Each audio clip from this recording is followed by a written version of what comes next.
society through the craft of writing. And she won't stop contributing, so what could we do? Please welcome the much-loved poet and organizer of events like the Summer Dreams Literary Arts Festival, the great Nish. Yeah.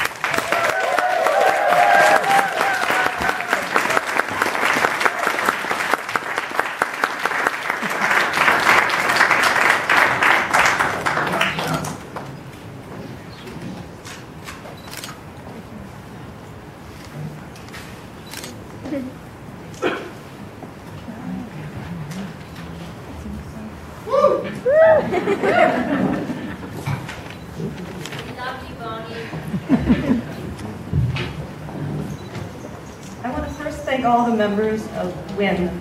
for this great honor. Their acknowledgement and the acknowledgement from the community means an awful lot to me. And especially to Ashok for all that you do to help in the community.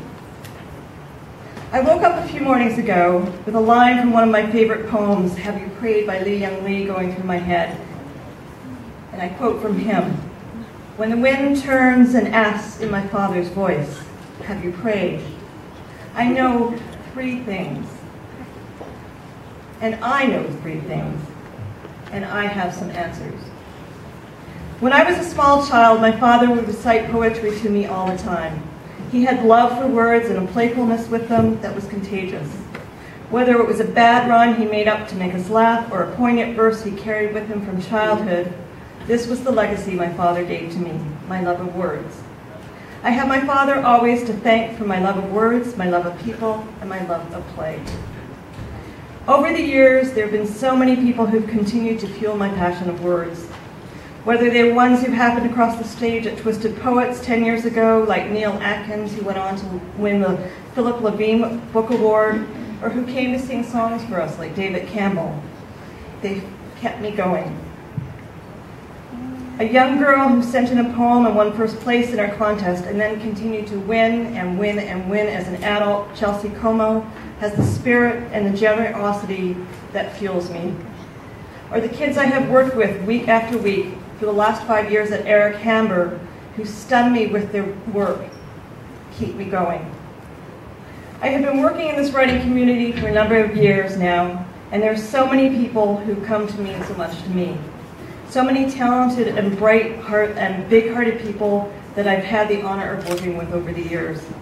So many who've helped to hold all that I do together and move what we do as a group forward with their passion. Pandora's dedicated board of directors, Mike, Dave, Casey, Mary, Ruth, Rob, Robin, Diana, and Gwen, and all those who help sustain what we do every month in places such as Twisted Poets, Word Whips, Book Talks, the JCC, and the festival. All those who have helped in the past and the present.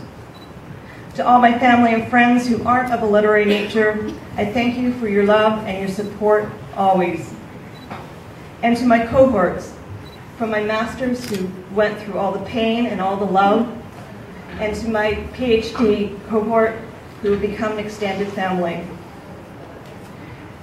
There's one other person I'd like to thank from Pandora's who isn't here today, Sita Carboni, who's off with Mike on an Easter Island adventure. It was a common vision that we started Pandora's all those years ago. We dreamt of building what was essentially a writer's group around my kitchen table, and it became a strong literary organization that supported the literary arts and was based in community. Sita, I think that we succeeded. Finally, my wonderful children, Sebastian, Rebecca, and Alexander, for their love and support over the years. They live with writers around my tables, spewing out prompts and poetry in the wee hours of the night, boxes of magazines, books, and tents lining our hallways for the festival. They've dragged tables, made sandwiches, painted faces, you name it, they've been a part of this community as much as I have, and I thank them for honoring it and supporting me. And so the tradition of this love for words carries on as my youngest daughter, Allie, goes on to pursue a career in writing, and my son, Sebastian, looks to a career in journalism. Okay, there's a black sheep in every family. My daughter Rebecca paints, but we'll forgive her. If there's someone that I've missed, just know that all the people who help lift, write, host, lug, haul, and sing in our presence, we thank you all. And to all the talented keeper of words who allow me to stand beside them, I adore you. And finally, Dad, I miss you every day and hope I have made you proud. I hope you hear the poetry of my prayers on the wind. Allie, this one's for you. I'm being Ashley Judd. Just for a moment this morning, when the fog cleared from the mirror from the corner of my eye, I thought I looked like Ashley Judd, and I felt beautiful. I could hear my mother's voice whispering in my ear, "You are a raving beauty, you know." And in that second, I knew I could do anything. As the image dissolved with shower mist, I was left remembering my mother cursing as she yanked my tight-knit curls into compliance, telling me with each stroke, "You better take anyone, because no one's going to want you, you know." Gathering wet towels from the floor, I picked up my inner child and told her, "Beauty's not store-bought, packaged and labeled and lining shelves. It's like the fresh, clean blue that makes you want to kiss the sky when you stare across at the mountains on a clear day, or the red of your cheeks from climbing to the top of the world when you thought you couldn't. It's surviving in the world when your mother couldn't stand the sight of you, and knowing inside there's an Ashley Judd smiling, waiting to come out." Thank you.